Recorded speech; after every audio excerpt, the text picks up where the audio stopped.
믿을 수 없는 전화 한 통이 내 세상을 무너뜨렸으니까요. 하지만 내 70년 인생에서 가장 큰 시련은 죽은 아들이 아닌 살아있는 며느리였습니다. 집 한 채와 손자마저 빼앗으려 했던 그녀의 계획을 알았을 때 나는 비로소 진짜 전쟁이 시작됐다는 것을 깨달았습니다. 그날 새벽 4시 영순 씨를 깨운 건 병원에서 온 전화였습니다.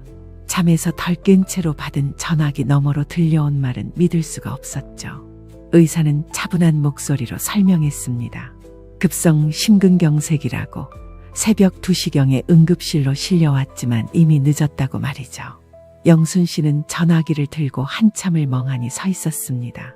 어제까지도 멀쩡하던 아들이 갑자기 세상을 떠났다니 도저히 실감이 나지 않았거든요. 서둘러 병원으로 향하는 택시 안에서 영순 씨는 계속 눈물만 흘렸습니다. 남편 잃고 10년을 혼자 버텨왔는데 이제 하나뿐인 아들마저 먼저 보내게 됐다는 현실이 너무 참혹했어요. 아들의 나이 고작 40이 조금 넘었을 뿐인데 살았으면 얼마나 살았다고 이렇게 갑자기 떠날 수가 있나 싶었습니다. 병원에 도착했을 때 아들의 곁을 지키던 건 며느리 지연 씨였습니다. 그런데 이상하게도 지연이는 눈물 한 방울 흘리지 않고 있었어요. 그저 멍하니 앉아서 핸드폰만 들여다보고 있더라고요. 영순 씨가 눈물범벅이 된 얼굴로 달려가자 지연이는 그제야 고개를 들었습니다. 어머님 오셨군요. 준서는 친구 엄마가 봐주고 있어요. 목소리도 담담했고 표정도 크게 흔들리지 않았습니다. 물론 사람마다 슬픔을 표현하는 방식이 다르긴 하지만 남편을 잃은 사람의 모습치고는 너무 차분해 보였거든요. 영순 씨는 그 순간부터 뭔가 이상하다는 느낌을 받기 시작했습니다. 장례식장에서 3일간 치러진 장례 기간 동안 영순 씨의 의심은 점점 커져갔어요. 지연이는 조문객들 앞에서도 눈물을 거의 흘리지 않았고 오히려 차분하게 사람들을 응대했습니다. 심지어 장례 절차에 대해서도 미리 다 알아본 듯 척척 처리해 나가더라고요. 지연아, 넌 괜찮니? 너무 무리하지 마. 괜찮아요. 민호 오빠가 편히 갈 수 있게 해야죠. 말은 그럴듯했지만 영순 씨에게는 뭔가 연기하는 것처럼 느껴졌습니다. 특히 조문객들이 없을 때 지연이가 핸드폰으로 누군가와 주고받는 문자 메시지들이 신경 쓰였어요. 남편이 죽었는데 그렇게 자주 연락할 일이 있을까 싶었거든요. 장례를 마친 다음 날 오전 지연 씨가 영순 씨를 찾아왔습니다. 준서를 데리고 와서는 뭔가 심각한 표정을 지었어요. 영순 씨는 며느리가 슬픔을 털어놓으려나 싶어서 차를 끓여주었습니다.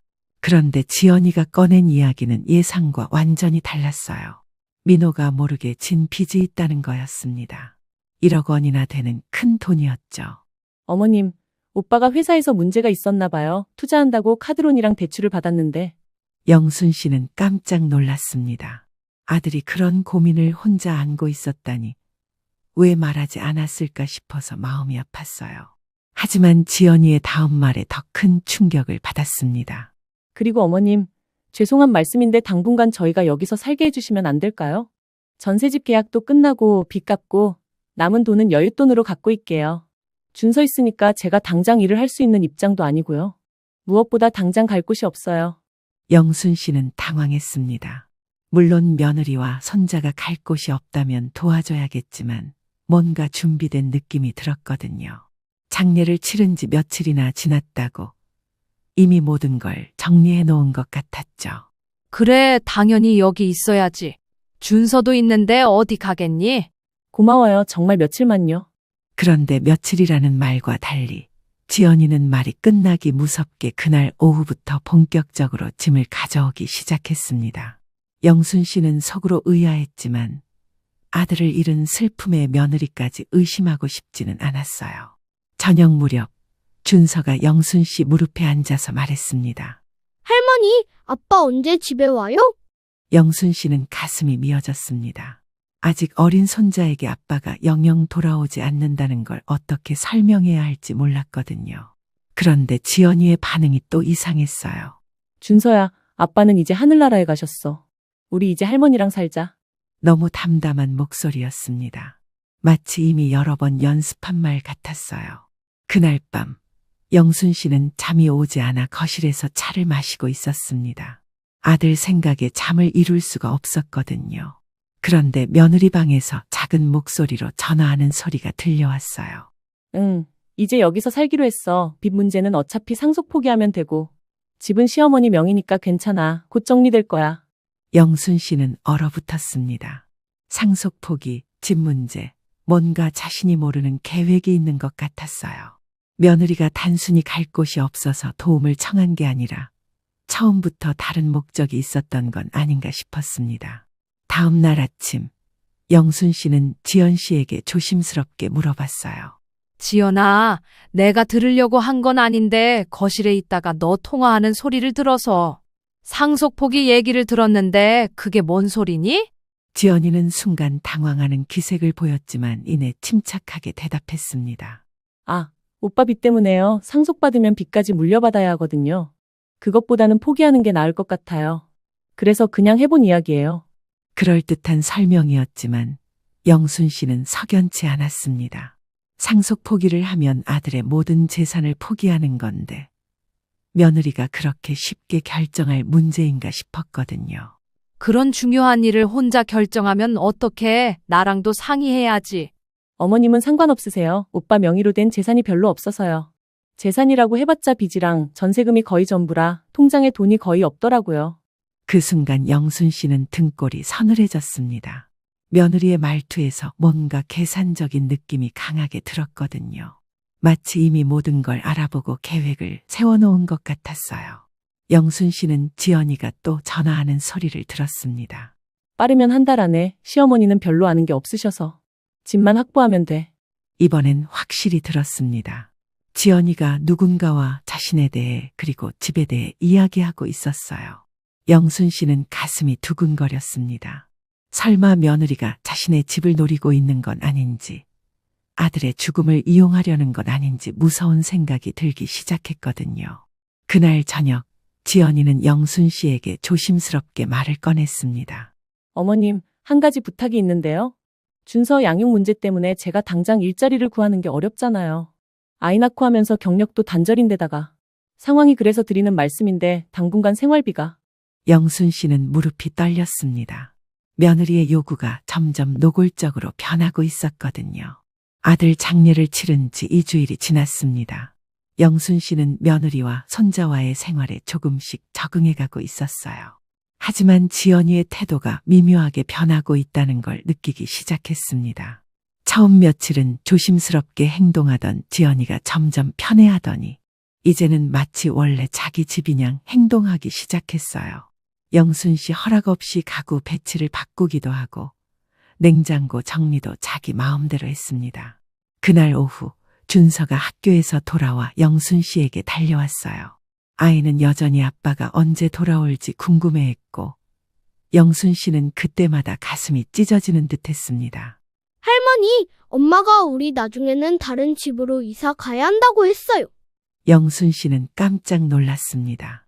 지연이가 아무 말 없이 준서에게 그런 얘기를 했다니 너무 갑작스러웠거든요. 지연아, 이사 간다는 게 무슨 소리니?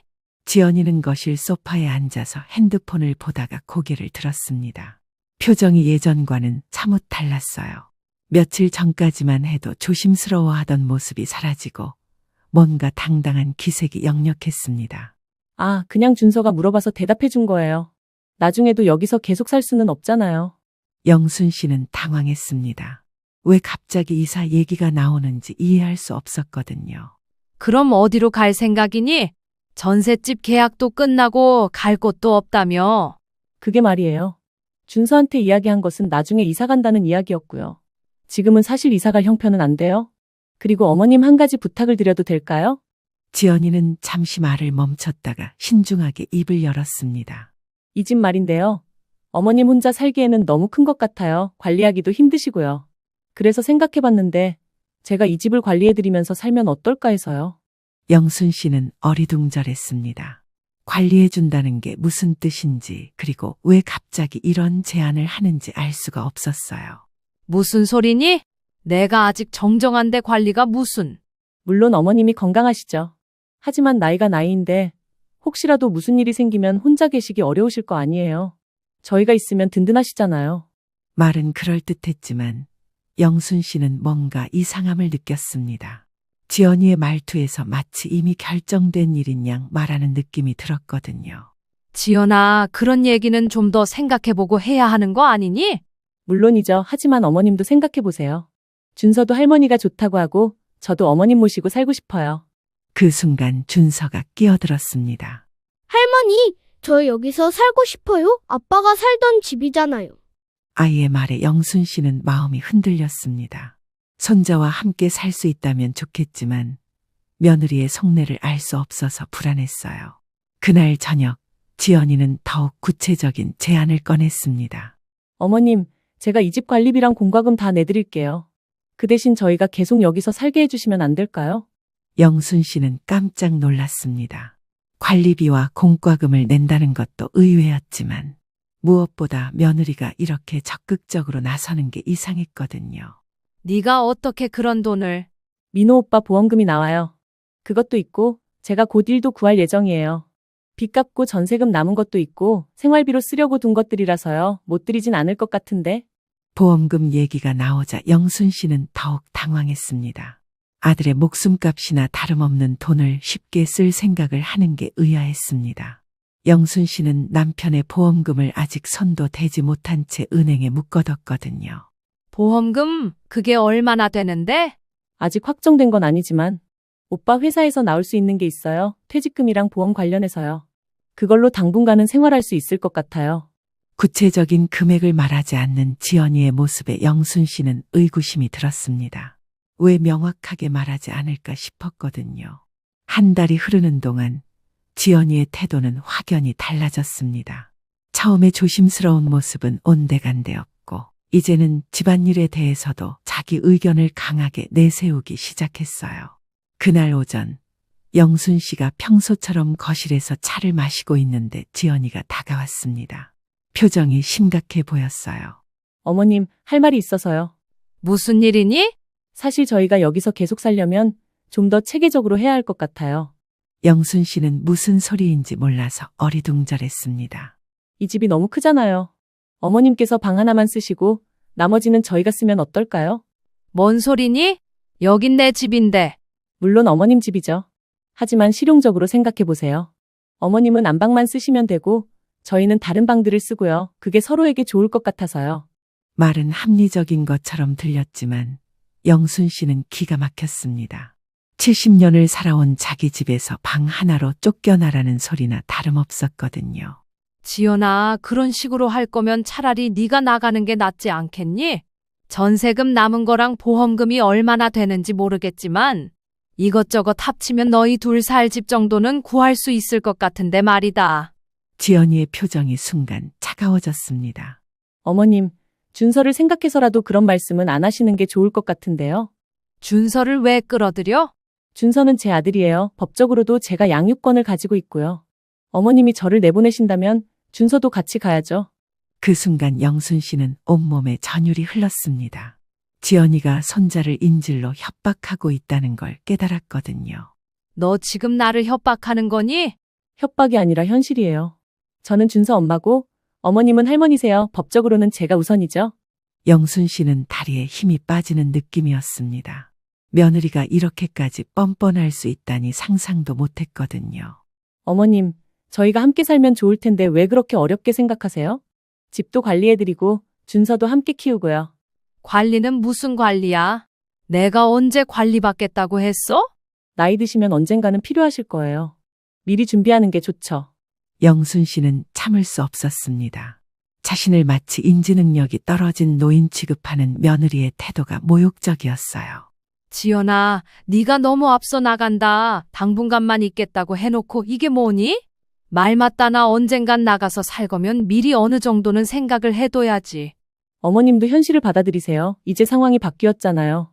오빠도 없고 준서는 제가 키워야 하고요. 그날 오후 영순 씨는 답답한 마음에 동네를 산책했습니다. 오랜 친구인 옆집 할머니를 만났는데 그분이 조심스럽게 말을 꺼냈어요. 영순아, 요즘 집에 사람 소리가 많이 나던데 괜찮니? 영순 씨는 그제야 이웃들도 눈치채고 있다는 걸 알았습니다. 부끄럽고 창피한 마음에 대충 둘러댔지만 집으로 돌아가는 길이 무겁기만 했어요.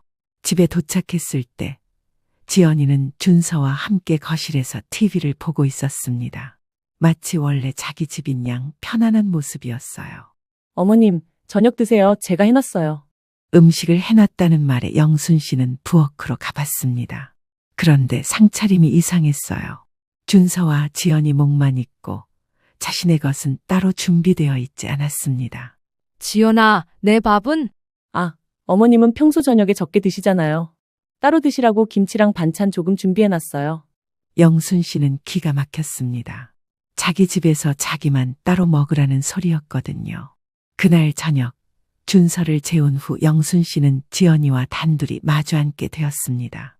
더 이상 참을 수 없었어요. 지연아, 우리 한번 제대로 얘기해보자. 무슨 얘기요? 네가 정말 원하는 게 뭐니? 솔직히 말해봐. 지연이는 잠시 침묵하더니 갑자기 미소를 지었습니다. 그런데 그 미소가 섬뜩할 정도로 차가웠어요. 어머님, 저는 준서와 제가 안정적으로 살 수 있는 환경을 원해요. 그게 잘못된 건가요? 안정적이라는 게 내 집을 빼앗겠다는 소리니? 빼앗는다니요. 저희가 함께 살자는 거지. 빼앗자는 게 아니에요. 그럼 왜 내가 방 하나만 쓰라고 하는 거야? 효율적이잖아요. 어차피 어머님 혼자 쓰기에는 집이 너무 크고요. 그 순간 영순 씨는 깨달았습니다. 지연이가 처음부터 이 집을 노리고 있었다는 걸 말이에요. 영순 씨는 더 이상 참을 수 없었습니다. 지연아, 내일까지 생각해봐. 네가 나갈지 아니면 다른 방법을 찾을지. 다른 방법이요? 이 집에서 살고 싶으면 세입자로 살아. 보증금 내고 월세 내고. 지연이의 표정이 일그러졌습니다. 세입자요? 저희가 왜 세입자가 되어야 해요?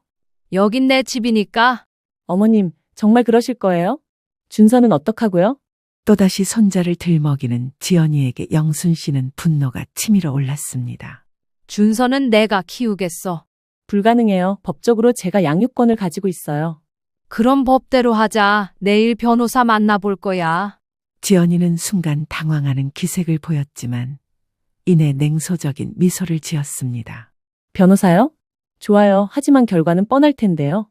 그날 밤 영순 씨는 잠을 이루지 못했습니다. 며느리의 변한 모습에 충격받은 것도 있었지만 무엇보다 손자를 빼앗길지도 모른다는 두려움 때문이었어요. 이제 정말 전쟁이 시작된 것 같았습니다. 지연이와의 심각한 대화 후 며칠을 고민한 영순 씨는 마침내 전문가의 도움을 받기로 결심했습니다. 동네 주민센터에서 법률 상담 안내를 받아 부동산 전문 변호사를 소개받았어요. 전화로 상담 예약을 잡을 때도 영순 씨는 긴장됐습니다. 평생 변호사와 인연을 맺어본 적이 없었거든요. 하지만 손자를 위해서라도 꼭 해결해야 한다는 마음으로 용기를 냈어요. 전화를 받은 직원이 말하기를 박미영 변호사는 특히 노인 재산권 보호 사건을 많이 다룬다고 했습니다. 영순 씨는 당일 오전에 만나달라고 간곡히 부탁했어요. 하루라도 늦으면 며느리가 또 무슨 일을 벌일지 모를 것 같았거든요. 법무사무소는 시내 중심가에 있는 큰 건물 8층에 위치해 있었습니다. 영순 씨는 평생 이런 곳에 와본 적이 없어서 긴장됐지만 손자를 위해서라도 꼭 해결해야 한다는 마음으로 용기를 냈어요. 박미영 변호사는 45세 정도로 보이는 차분한 인상의 여성이었습니다. 회색 정장을 단정하게 입고 있었고 안경 너머로 따뜻하면서도 예리한 눈빛을 보내고 있었어요. 어머님, 어서 앉으세요.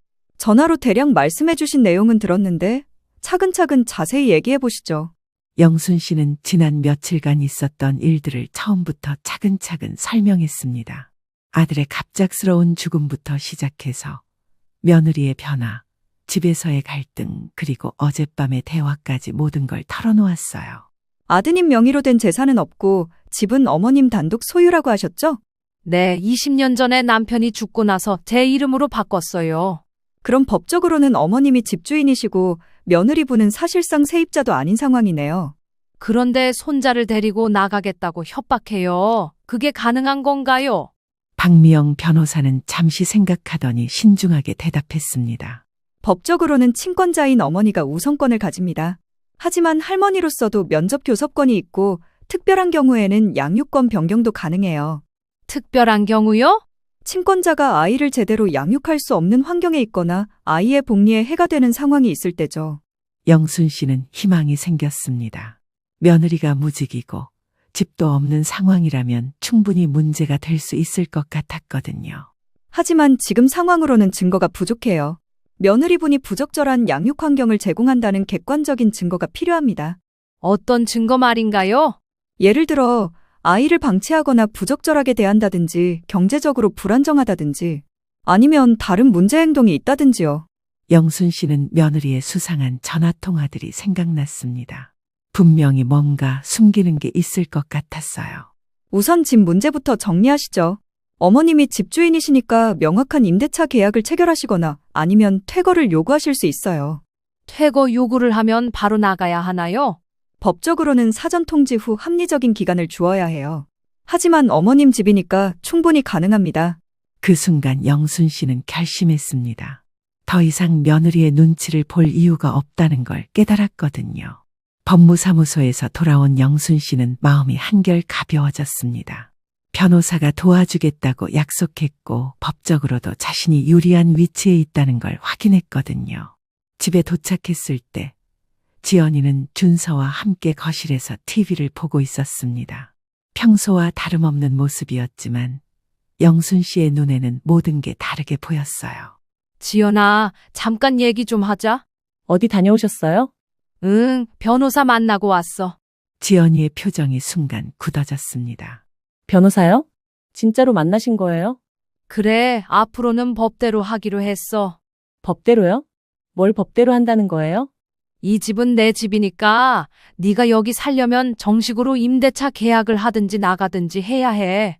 지연이는 당황하는 기색을 숨기지 못했습니다. 어머님, 그럴 필요까지야. 저희가 가족인데. 가족이면 더욱 정확히 해야지. 보증금 1,000만 원, 월세 50만 원. 영순 씨가 구체적인 금액을 제시하자 지연이의 얼굴이 확 달라졌습니다. 50만 원요? 너무 비싸지 않아요? 이 동네 시세가 그래. 싫으면 나가든지. 어머님, 저희가 무슨 남인가요? 그리고 준서는 어쩌고요? 준서는 주말에 와서 놀다 가든지. 지연이는 이제 노골적으로 화를 내기 시작했습니다. 어머님, 변호사가 뭐라고 하던 상관없어요. 준서는 제 아들이고 저는 준서 엄마예요. 그래, 그러니까 네가 준서를 잘 키울 수 있다는 걸 증명해봐. 증명요? 직업도 없고 집도 없으면서 어떻게 아이를 키우겠다는 거야? 지연이는 잠시 말문이 막혔습니다. 영순 씨의 논리정연한 공격에 당황한 것 같았어요. 그건 곧 해결될 거예요. 고지 언제니? 하루, 일주일, 한 달? 왜 이렇게 다그치세요? 다그치는 게 아니라 현실을 확인하는 거야. 솔직히 말하면 죽은 민호랑 준서 생각해서 같이 살아도 크게 상관은 없다만 네가 이 집을 너무나도 당연하게 생각하는 그 태도가 마음에 안 들어. 봐라, 이제는 준서 앞세워서 날 협박하잖니? 그렇게 변호사 상담을 받고 일주일이 지났습니다. 그동안 영순 씨는 지연이의 행동을 더 자세히 관찰했어요. 의심이 확신으로 바뀌어가고 있었습니다. 며느리가 누군가와 자주 통화하는 것, 준서에게 이제 여기가 우리 집이라고 말하는 것 등이 계속 신경 쓰였거든요. 거실에서 지연이가 혼자 앉아 핸드폰을 보고 있었습니다. 영순 씨는 마지막으로 한 번 더 대화를 시도해 보기로 했어요. 지연아, 우리 진짜 마지막으로 얘기해보자. 또 뭘 얘기해요? 솔직하게 네가 원하는 게 뭔지 말해봐. 정말로. 지연이는 핸드폰을 내려놓고 영순 씨를 똑바로 바라봤습니다. 그 눈빛에는 더 이상 숨기려 하지 않겠다는 의지가 보였어요. 어머님, 정말 알고 싶으세요? 그래. 저는 안정된 생활을 원해요. 준서와 제가 편하게 살 수 있는 집과 경제적 여유를 원해요. 그게 내 집이어야 하는 이유는 뭐니? 왜냐하면 어머님은 혼자 살기엔 너무 큰 집에 계시잖아요. 그리고 언젠가는 관리가 필요하실 거고요. 내가 관리가 필요하다고 네가 결정하는 거니? 현실적으로 생각해 보세요. 어머님 나이가 몇 살인데요? 영순 씨는 며느리의 무례함에 분노가 치밀어 올랐습니다. 나이가 뭐가 어때서? 내가 아직 정정해. 지금은 그렇죠. 하지만 언젠가는. 영순 씨는 며느리의 도전적인 태도에 더 이상 참을 수 없었습니다. 지연아, 내일까지 결정해. 임대차 계약할 거냐? 나갈 거냐? 그럼 저는 준서 데리고 나갈 거예요. 그래, 네 맘대로 해. 후회하실 거예요. 후회는 내가 할 일이고 너는 네 갈 길 가. 지연이는 자리에서 일어나더니 방으로 들어갔습니다. 그리고 곧바로 누군가에게 전화를 거는 소리가 들렸어요. 응, 계획대로 진행해. 내일 바로. 어차피 혼자 살 수도 없을 거야. 영순 씨는 귀를 기울였지만 문이 닫혀서 자세한 내용은 들을 수 없었습니다. 하지만 분명히 뭔가 계획이 있다는 걸 느꼈어요. 며느리가 도대체 무슨 계획을 세우고 있는 걸까요? 지연이와의 마지막 대화 후 2주일이 지났습니다. 그동안 두 사람 사이의 긴장감은 계속 높아져만 갔어요. 지연이는 점점 더 대담해졌고 영순 씨는 박 변호사와 함께 대응 방안을 세우고 있었습니다. 그런데 그날 아침 정말 상상도 못한 일이 벌어졌습니다. 영순 씨가 평소처럼 아침 운동을 다녀왔습니다. 씻고 나와 점심 거리를 사러 집 앞 마트를 가려던 참이었습니다. 2층에서 내려와 1층으로 향하려는데 중간문이 굳게 잠겨 있었습니다. 영순 씨가 살고 있는 주택은 옛날 집이었는데 조금 독특한 구조였습니다. 1층에서 2층으로 올라갈 때 있는 중간문이 1층 안쪽에서 잠글 수 있는 문이었습니다. 1층에서 잠그면 2층에서는 1층으로 내려올 수 없는 구조였던 겁니다. 지연이가 준서를 데리고 나가면서 문을 잠가버린 거였습니다. 지연아, 문 왜 잠그고 그래? 하지만 아무런 대답이 없었어요. 영순 씨는 당황해서 현관문을 두드려 봤지만 꼼짝도 하지 않았습니다. 그제야 깨달았어요. 며느리가 자신을 집안에 일부러 가둬버린 거라는 걸 말이죠. 영순 씨는 급히 핸드폰으로 지연이에게 전화를 걸었습니다. 어머님, 저희는 잠시 밖에 나가 있을게요. 문 왜 잠갔어? 당장 열어. 안전을 위해서요. 어머님 혼자 계실 때 누가 들어올지 모르잖아요. 무슨 소리야? 내가 나가려고 하는데 어떻게 나가라는 거야? 어머님은 집에 계세요. 제가 중요한 일 보고 와야 해서요.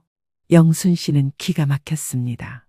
며느리가 자신을 집에 감금해 놓고 무슨 중요한 일을 본다는 건지 이해할 수 없었어요. 지연아, 당장 돌아와서 문 열어. 이게 뭐 하는 짓이야? 곧 돌아갈게요. 그때까지 조용히 계세요. 전화가 끊어졌습니다. 영순 씨는 손이 떨렸어요. 70년을 살면서 이런 모욕을 당해본 적이 없었거든요. 자기 집에서 며느리에게 감금당하다니 상상도 못할 일이었습니다. 영순 씨는 뒷문으로 가봤지만 그곳도 밖에서 잠겨 있었어요. 창문은 2층이라서 나갈 수도 없었고요. 완전히 갇힌 상황이었습니다. 1시간이 지나도 지연이는 돌아오지 않았습니다. 영순 씨는 더 이상 참을 수 없어서 112에 신고 전화를 걸었어요. 경찰관이 전화를 받자 영순 씨는 상황을 설명했습니다. 며느리가 자신을 집에 가둬놓고 사라졌다고 70세 노인을 이렇게 대할 수 있느냐고 호소했어요. 경찰관은 상황이 심각하다고 판단하고 출동하겠다고 약속했습니다. 30분 후 경찰차 2대가 영순 씨 집 앞에 도착했어요. 영순 씨는 2층 창문으로 얼굴을 내밀고 경찰관들에게 상황을 설명했어요. 며느리가 저를 가둬놓고 손자까지 데리고 사라졌어요. 경찰관들은 상황을 신중하게 판단했습니다. 처음에는 가족 간 갈등으로 여겼지만 70세 노인이 자기 집에서 갇혀 있다는 상황을 심각하게 받아들였어요. 특히 며느리가 연락도 안 되고 몇 시간째 나타나지 않는다는 점이 문제였습니다. 10분 정도 작업 끝에 마침내 현관문이 열렸어요. 영순 씨가 밖으로 나왔을 때 다리가 후들거렸습니다. 2시간 넘게 갇혀 있었던 충격이 컸거든요. 경찰관은 영순 씨에게 물었습니다. 며느리가 왜 이런 일을 했는지, 혹시 다른 목적이 있는 건 아닌지 말이에요. 영순 씨는 지난 며칠간의 일들을 경찰관에게 설명했습니다. 며느리의 변화, 집을 빼앗으려는 시도, 그리고 오늘의 감금 사건까지 모든 걸 털어놓았어요. 경찰관들과 함께 집안을 살펴보던 영순 씨는 충격적인 광경을 발견했습니다. 지연이가 사라진 사이에 집안이 완전히 바뀌어 있었거든요. 가장 먼저 눈에 띈 건 안방이었습니다. 영순 씨의 소중한 물건들이 모두 사라져 있었어요. 남편과의 추억이 담긴 사진들, 아들의 어릴 적 앨범, 심지어 결혼 반지까지 모든 게 없어져 있었습니다. 내 물건들이 다 어디 갔지? 경찰관도 상황이 심각함을 깨달았습니다. 단순한 가족 갈등이 아니라 절도 사건일 수도 있다고 판단한 거예요. 옷장을 열어보니 더 큰 충격이 기다리고 있었어요. 자신의 통장과 도장 그리고 집 등기부등본을 넣어둔 상자가 통째로 없어진 겁니다. 아, 이런 통장이랑 도장이 없어졌어요. 며느리가 계획적으로 영순 씨를 감금하고 중요한 서류들을 가져간 것 같았어요. 그 순간 박미영 변호사가 도착했습니다. 영순 씨의 문자를 받고 급히 달려온 거였어요. 어머님, 무슨 일이세요? 경찰차가 왜 이렇게 많이? 영순 씨는 상황을 설명했습니다. 박 변호사는 심각한 표정으로 들었어요. 이건 단순한 가정 갈등이 아니네요. 명백한 범죄 행위입니다. 박 변호사는 경찰관에게 법적인 조언을 해주었습니다. 노인 감금과 절도는 형사처벌 대상이라고 그리고 집 소유권 문제도 함께 해결해야 한다고 말했어요. 그때 영순 씨의 핸드폰이 울렸습니다. 지연이에게서 온 전화였어요. 어머님, 경찰 부르셨다면서요? 당연하지. 너 지금 어디 있어? 저희는 안전한 곳에 있어요. 어머님이 저희를 위협하셔서 피한 거예요. 위협. 내가 언제 너를 위협했어? 변호사까지 고용해서 저희를 쫓아내려고 하잖아요. 내 집에서 나가라는 게 위협이야? 어머님, 준서는 제가 키울 거예요. 그리고 필요한 건 이미 다 가져왔어요. 필요한 거? 내 통장이랑 도장 가져간 거 너지? 그건 준서 양육비로 필요해서요. 영순 씨는 기가 막혔습니다. 지금 통화를 녹음하고 있습니다. 절도를 인정하는 발언으로 간주될 수 있어요. 지연이는 박 변호사의 목소리를 듣고 당황한 것 같았어요. 절도가 아니라 생활비예요. 저는 준서 엄마니까 권리가 있어요. 타인의 금융자산을 무단으로 가져가는 건 절도입니다.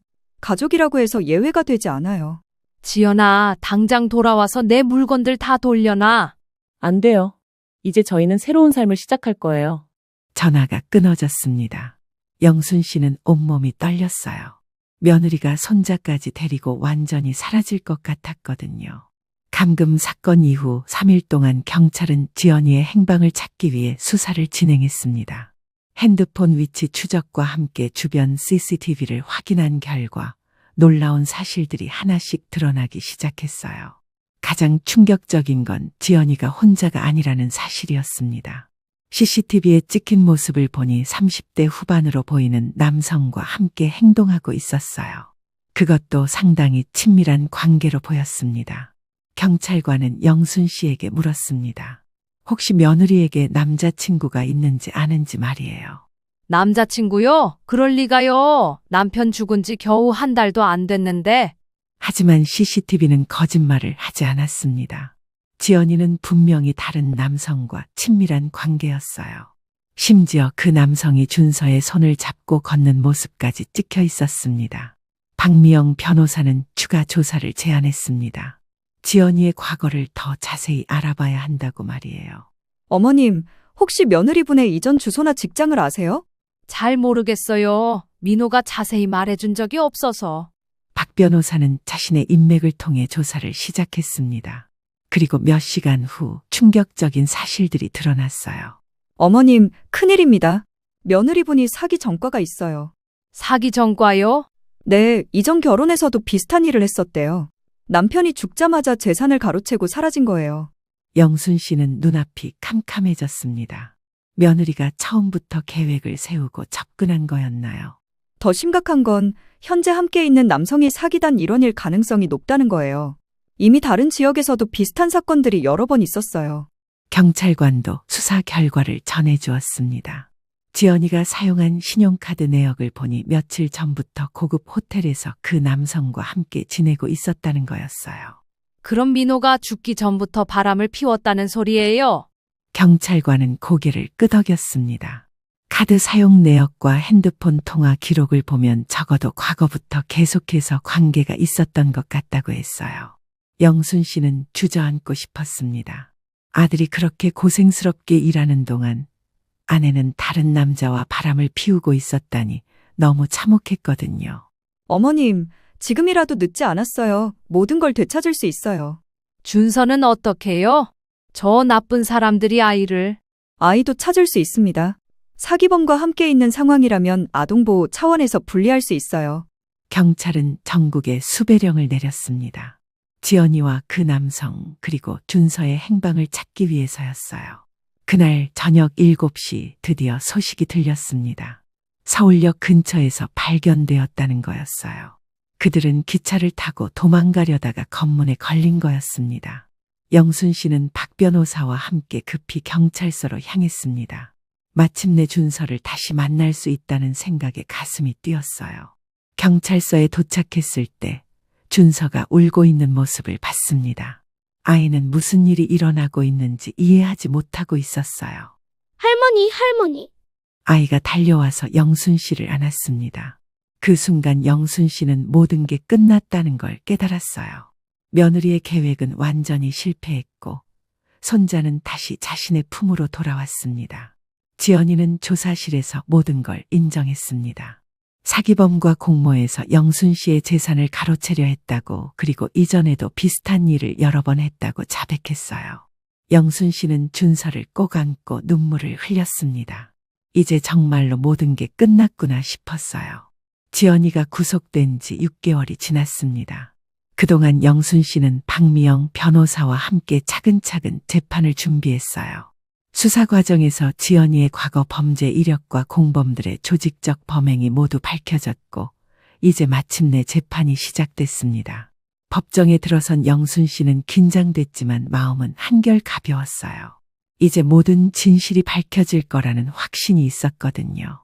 준서는 학교에 보내고 혼자 법정에 왔습니다. 판사가 입장하자 재판이 시작됐어요. 검사는 지연이의 범죄 내용을 차근차근 설명했습니다. 계획적인 사기, 절도, 그리고 노인 감금까지 죄질이 매우 나쁘다고 강조했어요. 지연이의 변호사는 정신적 충격과 생활고를 이유로 선처를 호소했지만 증거는 너무나 명확했습니다. CCTV 영상, 통화 녹음, 카드 사용 내역 등 모든 게 지연이의 계획적 범행을 보여주고 있었거든요. 영순 씨도 증인으로 출석해서 증언했습니다. 며느리가 처음엔 도움이 필요하다고 했어요. 그래서 저도 도와주려고 했죠. 하지만 점점 집을 빼앗으려 하더니 급기야 저를 감금까지 했습니다. 판사는 영순 씨의 증언을 주의 깊게 들었어요. 70년을 살아오면서 이런 모욕을 당해본 적이 없습니다.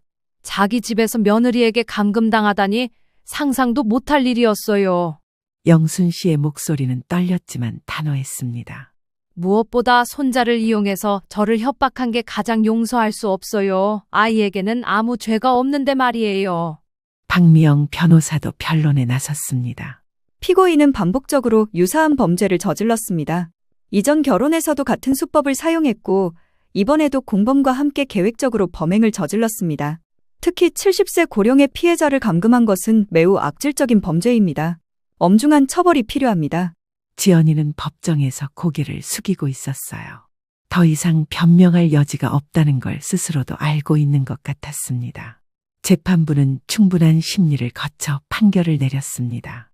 사기와 절도, 감금 등의 혐의에 대해 징역 3년이었어요. 또한 피해 금액 전액과 정신적 피해에 대한 위자료 5천만 원을 배상하라는 판결도 함께 내려졌습니다.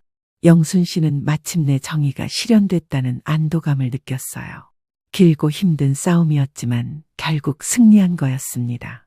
법정을 나서면서 박미영 변호사가 말했습니다. 어머님, 정말 수고 많으셨어요. 이제 마음 편히 손자와 살 수 있으실 거예요. 선생님 덕분입니다. 혼자였다면 어떻게 됐을지. 어머님이 포기하지 않으셨기 때문에 가능한 일이었어요. 집으로 돌아온 영순 씨는 학교에서 돌아온 준서를 맞았습니다. 아이는 재판 결과를 알지 못했지만 할머니의 밝은 표정을 보고 좋은 일이 있었다는 걸 직감한 것 같았어요. 할머니, 무슨 좋은 일 있었어요? 응, 준서야, 이제 우리 정말 평화롭게 살 수 있을 것 같아. 엄마는 언제 와요? 여전히 아이는 가끔 엄마를 그리워했어요. 영순 씨는 마음이 아팠지만 아이의 나이에 맞게 조금씩 설명해주고 있었습니다. 준서야, 엄마는 잘못을 해서 지금 반성하는 곳에 있어. 언제까지요? 좀 오래 걸릴 것 같아. 하지만 할머니가 준서를 잘 돌봐줄 거야. 할머니, 저는 할머니가 좋아요. 할머니도 준서가 세상에서 제일 소중해. 그날 저녁, 영순 씨는 준서와 함께 아들의 사진을 꺼내봤어요. 지연이가 훔쳐갔다가 경찰이 되찾아준 소중한 추억들이었습니다. 이게 준서 아빠 어릴 때 사진이야. 아빠도 저처럼 귀여웠네요? 그럼 아빠가 준서만 했을 때 정말 귀여웠어. 아이와 함께 사진을 보며 이야기하는 시간이 너무 소중했어요. 영순 씨는 이제야 진짜 할머니가 된 기분이었습니다. 준서야, 앞으로 할머니가 준서를 잘 키워줄게. 좋은 사람이 되도록 말이야. 네, 저도 할머니 도와드릴게요.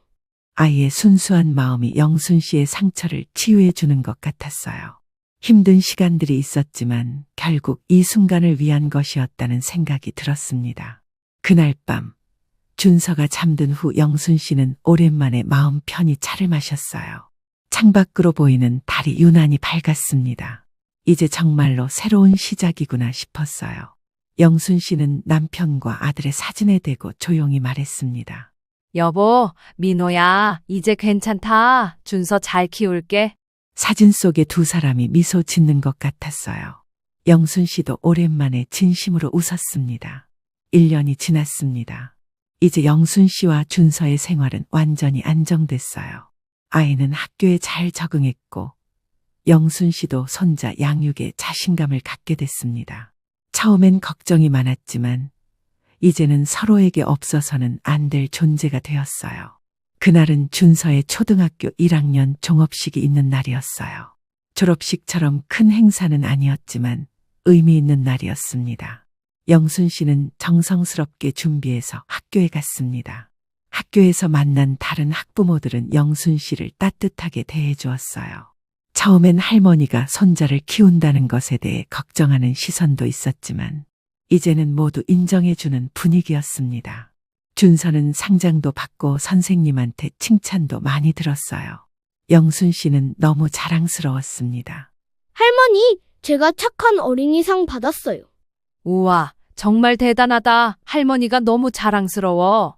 선생님이 할머니가 저를 정말 잘 키우신다고 하셨어요. 그래? 선생님이 뭐라고 더 하셨어? 할머니 사랑을 많이 받아서 준서가 밝고 건강하게 자란다고 하셨어요. 영순 씨는 뿌듯했어요. 70세에 다시 육아를 시작하는 게 걱정됐었는데 잘해내고 있다는 확신이 들었거든요. 집으로 돌아오는 길에 박미영 변호사를 만났습니다.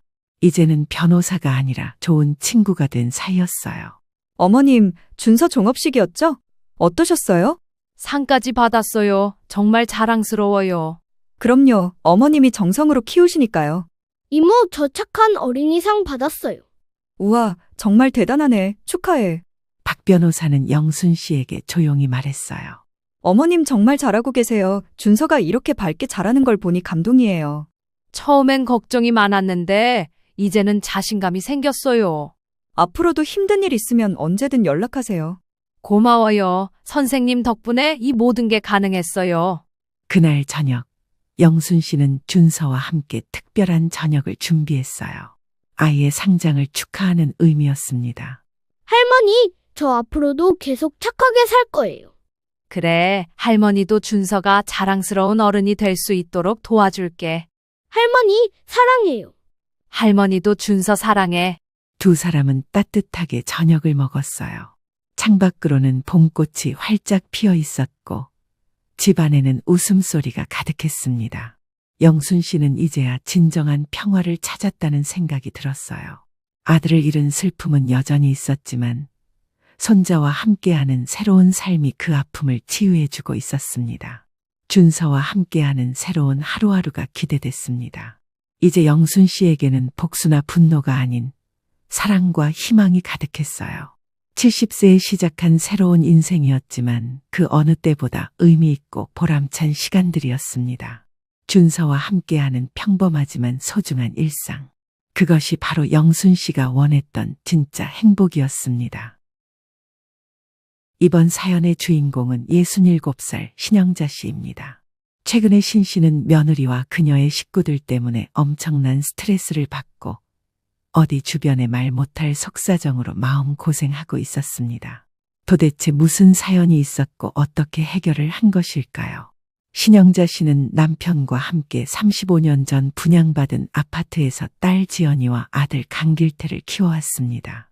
딸 지연이는 일찍 시집을 가서 두 아이의 엄마가 되었고 신 씨 부부에게는 늦둥이 막내 길태만이 곁에 남아 있었습니다. 길태는 첫 아이 지연이를 낳고 몸이 좋지 않아 아이에 대한 희망이 사라져갈 때 기적처럼 찾아와준 존재였습니다. 그래서 그런지 가족 모두가 길태에게 온갖 사랑과 관심을 쏟아부었습니다.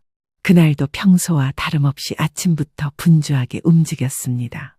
길태가 여자친구를 데려온다고 했기 때문입니다. 신 씨는 처음 만나는 자리라 긴장도 되고 설레기도 했습니다. 아들이 35, 이제는 결혼할 나이가 훌쩍 넘었지만 일에 치여 연애할 틈도 없다던 아이가 드디어 여자친구를 소개한다고 하니 신 씨의 가슴이 뛰었습니다.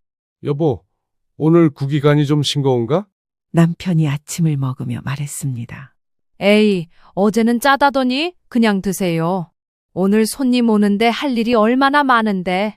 알았어. 길태가 몇 시에 온다고 했더라? 3시쯤 온대. 저번에 딱 한 번 길에서 마주쳤는데 참 예쁘더라고. 우리 길태가 눈이 높아. 길태는 나름 안정적인 IT 회사에 다니고 있었습니다. 어릴 때부터 착하고 공부도 잘했지만 다소 우유부단한 면이 있어 걱정이 되기도 했습니다. 그래도 이제 제 나이에 좋은 사람 만나 결혼하면 그 모든 걱정이 해소될 것이라 믿었습니다. 집 청소를 마치고 갈비찜과 잡채, 시금치 나물 등 정성스럽게 음식을 준비했습니다. 그때 딸 지연이에게 전화가 왔습니다. 엄마, 오늘 길태 여자친구 데려온다면서? 어때? 사진 봤어? 아직 사진은 못 봤어. 한번 지나가다 봤는데 참 예쁘더라. 길태가 좋다니까 좋은 애겠지. 엄마, 너무 기대하지 마. 요즘 젊은 애들은 우리 때랑 달라. 처음부터 너무 잘해주면 나중에 힘들어. 에이, 무슨 소리야. 그래도 첫 인상이 중요한 거지. 처음부터 시어머니 무섭다는 생각 들게 하면 어떡해. 대화를 마치고 나니 문득 딸의 말이 마음에 걸렸습니다. 지연이는 길태에게 너무 헌신적이라고 항상 말해왔습니다. 하지만 귀한 막내 아들 길태에게 더 많은 사랑을 주게 되는 건 어쩔 수 없는 일이었습니다. 오후 3시가 조금 넘어 현관문 벨이 울렸습니다. 길태와 여자친구가 손을 잡고 들어왔습니다. 길태의 여자친구 민지 씨는 생각보다 더 예쁘고 단정해 보였습니다. 키가 크고 날씬한 몸매에 웃는 모습이 참 밝았습니다. 안녕하세요. 처음 뵙겠습니다. 박민지라고 합니다. 어이구, 우리 민지 정말 예쁘네. 어서 와, 많이 기다렸어. 그래. 오늘 처음 보는데도 벌써 정이 가는구먼. 앉아라, 앉아. 식탁에 앉아 준비한 음식을 대접했습니다. 민지는 음식 하나하나의 칭찬을 아끼지 않았습니다. 대화를 나누면서 민지에 대해 알게 되었습니다. 은행에서 일하고 있으며 취미는 요리와 여행이라고 했습니다. 민지야, 부모님은 어떻게 지내시니? 네, 부모님은 둘 다 건강하세요. 아버지는 작은 인쇄소를 운영하시고 어머니는 전업주부세요. 그런데 신 씨는 조금 이상함을 느꼈습니다. 왠지 모르게 민지가 길태를 대하는 태도가 조금 냉랭해 보였기 때문입니다. 길태가 무슨 말을 하면 살짝 눈을 흘기거나 말을 자르는 모습이 보였습니다. 또한 자신의 집안에 대해 이야기할 때면 유독 자랑스러워하는 듯한 태도를 보였습니다. 길태 엄마가 아까부터 궁금해하는데 두 사람은 어떻게 만났니? 아, 그게 친구 소개로 만났어요. 처음엔 별 기대 없었는데 오빠가 너무 진지하고 성실해서 마음이 갔어요. 에이, 뭘. 내가 얼마나 쫓아다녔는데. 오빠, 그런 얘기는 됐어요. 민지가 길태의 말을 툭 자르자 순간 분위기가 어색해졌습니다. 제 눈에는 아들이 위축되는 모습이 보였고 그게 마음에 걸렸습니다. 저녁 식사가 끝나고 민지는 설거지를 돕겠다고 나섰습니다. 부엌에서 둘이 있을 때 민지에게 살짝 물었습니다. 민지야, 결혼에 대해서는 어떻게 생각하니? 아, 네, 저희 아직 그런 얘기까지는 안 했어요. 하지만 오빠가 원한다면 진지하게 생각해 볼 수 있을 것 같아요. 다만 요즘 결혼 준비가 쉽지 않잖아요. 집도 마련해야 하고 결혼식 비용도 만만치 않고. 그건 걱정 마. 우리가 길태 고모네 옆에 25평 아파트를 마련해 뒀어. 새 건물은 아니지만 깨끗하게 리모델링했거든. 이 말을 하자 민지의 표정이 살짝 굳었습니다. 웃는 얼굴이었지만 눈빛이 달라진 것을 놓치지 않았습니다. 무슨 생각을 하는지 궁금했지만 더 이상 캐묻지는 않았습니다. 그 첫 만남 이후 3달 정도가 지나자 길태가 민지와의 결혼을 결심했다고 했습니다. 생각보다 빠른 결정이었지만 아들이 행복해하는 모습을 보니 저도 기뻤습니다. 9월 말에 결혼식을 올리기로 하고 준비를 시작했습니다. 처음에는 모든 것이 순조롭게 진행되었습니다. 양가 상견례도 무난히 끝났고 결혼식장도 예약했습니다. 민지의 부모님은 겉으로는 점잖고 예의 바른 모습이었지만 뭔가 속내를 알 수 없는 느낌이 들었습니다. 특히 민지 어머니 예비 안사도는 자주 우리 딸은 이런 것도 해봤고 저런 것도 해봤습니다. 며 자랑을 늘어놓는 모습이 어색했습니다. 저도 자식을 무척이나 예뻐하는 스타일이었지만 저렇게나 자랑을 늘어놓고 싶을까 할 정도로 과했기 때문입니다. 결혼 준비 과정에서 민지의 본 모습이 조금씩 드러나기 시작했습니다. 어느 날 웨딩드레스를 고르러 같이 갔을 때의 일입니다. 민지가 친구에게 전화하는 소리가 우연히 들렸습니다. 응, 결혼 준비 중이야. 아직 좀 불만족스럽긴 한데 괜찮아. 결혼 후에 더 좋은 조건으로 바꿀 수 있을 거야. 신혼집? 일단은 25평이라는데. 그래, 나도 그렇게 생각해. 곧 바꿀 거야. 그 전화를 듣고 순간 가슴이 철렁 내려앉았지만 예비 며느리에게 선입견을 갖지 않으려고 애써 그 말을 무시했습니다. 그런데 결혼 한 달 전 안사돈으로부터 전화가 왔습니다. 사돈, 미안한데 좀 만날 수 있을까요? 결혼 준비 관련해서 의논할 게 있어서요. 네, 그럼요. 어디서 만날까요? 다음 날 동네 카페에서 예비 안사돈을 만났습니다. 그녀는 평소보다 더 화려하게 차려입고 있었습니다. 사돈, 실은 결혼 예단 문제로 좀 말씀드리려고요. 예단이요? 저희가 준비하는 건 다 괜찮으신가요? 사실 요즘 결혼 예단이 많이 달라졌잖아요. 우리 민지가 다른 친구들 결혼 보면서 기대하는 게 있더라고요. 예비 안사돈의 말을 듣고 있자니 머리가 아파왔습니다. 우리가 준비한 건 금 세트와 괌 신혼여행이었는데 갑자기 더 비싼 것을 요구하는 것이었습니다. 저희도 형편껏 최선을 다해 준비하고 있는데요. 아이고, 오해하지 마세요. 제가 뭐 바라는 게 아니라 그냥 요즘 젊은 애들 트렌드가 그렇다고요. 민지가 친구들 앞에서 위축될까봐 말씀드리는 거예요. 집에 돌아와 남편에게 이 이야기를 했더니 얼굴이 굳어졌습니다. 갑자기 웬 그런 요구야? 우리도 형편껏 잘 내주려고 했는데. 그러게 요즘 애들은 우리가 생각하는 것보다 훨씬 더 많은 걸 바라나 봐. 형편에 맞춰서 하면 되는 건데. 원래 결혼을 준비하면서 혼수나 예단 부부는 형편에 맞춰 하는 것이라고 생각했습니다. 물론 금전적인 여유가 상당하다면 해달라는 건 전부 다 해주고도 남았을 겁니다. 하지만 신씨 부부는 사치를 부리는 것보다 정작 먹고 살아야 할 생활 자체에 중점을 두는 스타일이었습니다. 그래서 적당한 금세트와 신혼여행 그리고 여윳돈을 건네줄 생각이었습니다. 젊은 사람들은 생각이 다르다는 말에 저희 부부는 무엇이 잘못된 것인지 깊이 생각하기 시작했습니다. 그리고 결혼 2주 전 더 큰 문제가 터졌습니다. 민지의 아버지, 예비 사돈이 우리 집에 찾아온 것입니다. 저 죄송합니다만 결혼 비용 문제로 말씀드릴 게 있어서요. 네, 말씀하세요. 원래 결혼식 비용을 반반 부담하기로 했지 않습니까? 그런데 저희가 지금 사업이 좀 어려워서 혹시 신랑 측에서 좀 더 부담해 주실 수 있을까요? 사실 어느 한쪽이 좀 더 부담을 한다는 게 큰 문제는 아니었습니다. 각자의 사정이라는 게 있다 보니 피치 못할 사정이라는 게 있을 수도 있으니 말입니다. 더군다나 직접 찾아와 저렇게 부탁을 할 정도면 정말 힘든 상황인 것 같았습니다. 그날 밤 신 씨는 잠을 이루지 못하고 뒤척이다가 문득 불길한 예감이 들었습니다. 그리고 이 결혼이 과연 우리 아들에게 행복을 가져다 줄 수 있을까? 아니면 더 큰 시련의 시작일까? 처음으로 결혼식이 무사히 진행될 수 있을지 의문이 들었습니다. 결혼식 하루 전날 신 씨 집은 그야말로 전쟁터였습니다. 신 씨는 가슴 한구석에 불안감을 안고 있었지만 아들 길태의 행복을 위해 모든 것을 참기로 했습니다. 결혼 준비 과정에서 민지와 그 부모님의 과도한 요구에 지쳐 있었지만 이제 와서 결혼을 막을 수는 없었습니다. 여보, 하객 선물은 다 포장했어? 남편이 염려스러운 표정으로 제게 물었습니다. 응, 다 했어. 근데 이번에 또 추가된 50명 모까지 했더니 정말 손이 다 부르텄어. 그러게 말이야. 이렇게 결혼식 직전까지 하객 예상수가 바뀌는 경우는 처음 봤네. 결혼식 이틀 전 민지 어머니가 갑자기 친척들이 더 온다며 하객 예상수를 50명이나 추가했고 하객 선물 포장도 도움을 요청한 것이었습니다. 그것도 모두 신랑 측 비용으로 부담하라는 조건이었습니다.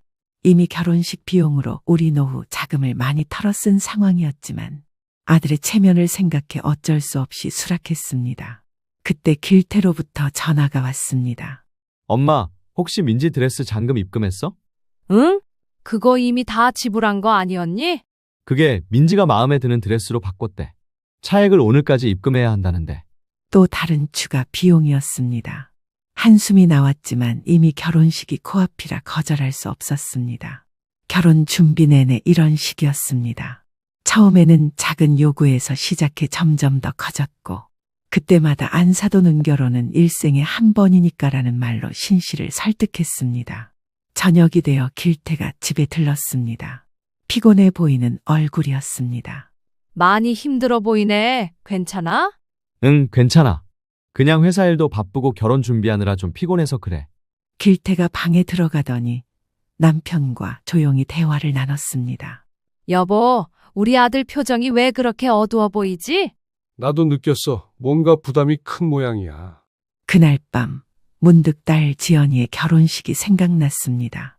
그때는 이렇게 복잡하지 않았습니다. 서로 예의를 지키며 정해진 관례대로 준비했고 무리한 요구도 없었습니다. 왜 이번에는 이렇게 다른 걸까?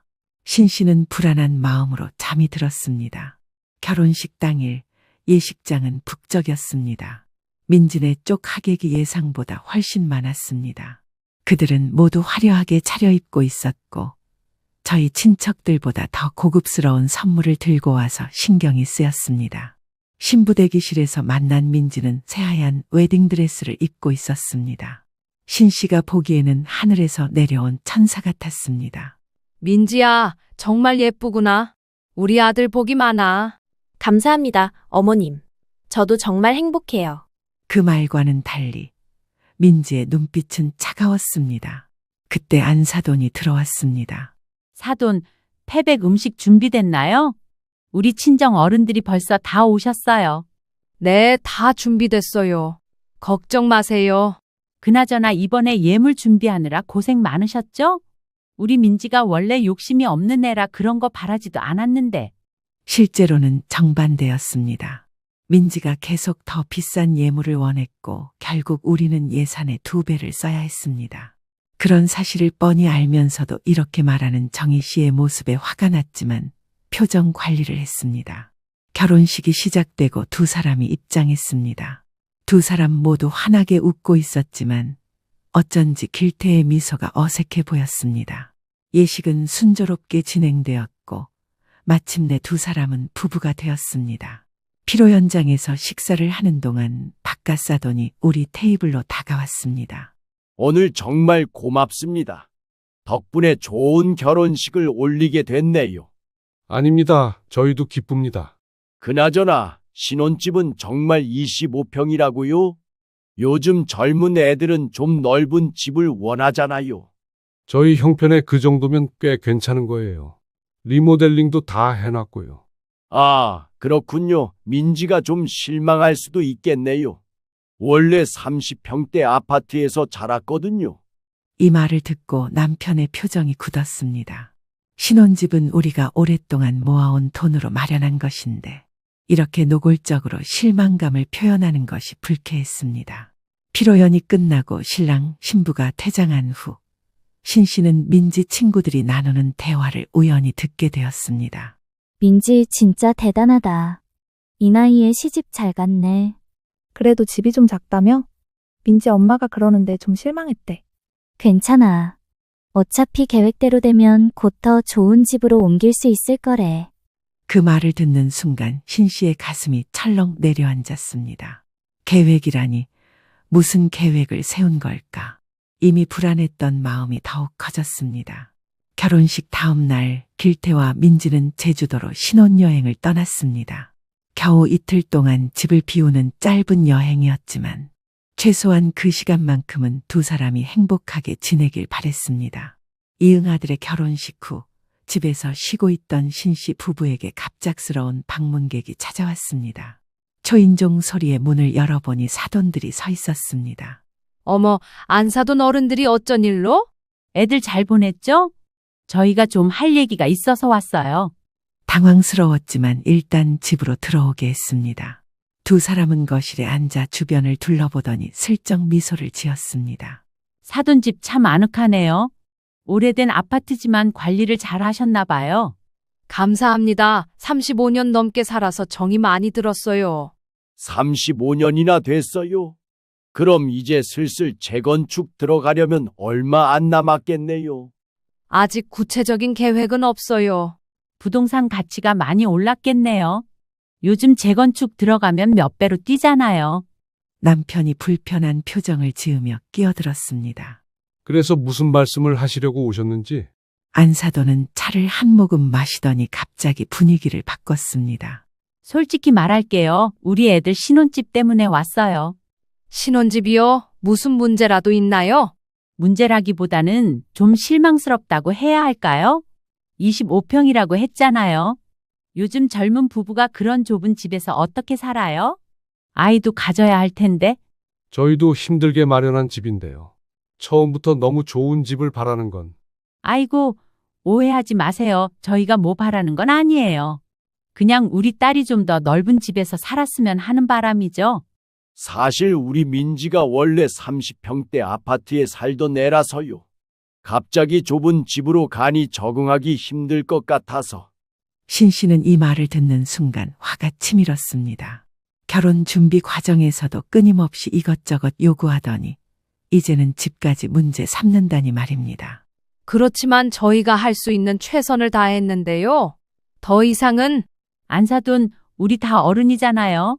솔직히 말해서 이 결혼으로 안사돈도 이득을 많이 봤잖아요. 우리 민지 같은 며느리 얻기 쉽지 않아요. 예쁘고 능력 있고 가정적이고. 안사돈의 말에 신 씨의 남편이 참지 못하고 말했습니다. 무슨 말씀을 하시는 거예요? 결혼이 무슨 거래입니까? 아이고, 그런 뜻이 아니라 그냥 서로 도움이 되자는 거죠. 내 귀한 딸 데려갔으니 그 정도는 해줘야 하지 않을까요? 30평대 아파트 하나 마련해 주는 게 그렇게 큰일인가요? 순간 숨이 막혔습니다. 이게 바로 그들이 처음부터 계획했던 것이었습니다. 결혼을 통해 더 큰 집을 얻어내려는 계산된 행동이었던 것입니다. 죄송하지만 저희는 더 큰 집을 마련해 줄 형편이 안 됩니다. 이미 신혼집 마련하느라 저희 노후 자금까지 썼어요. 에이, 그렇게 말씀하시면 곤란하죠.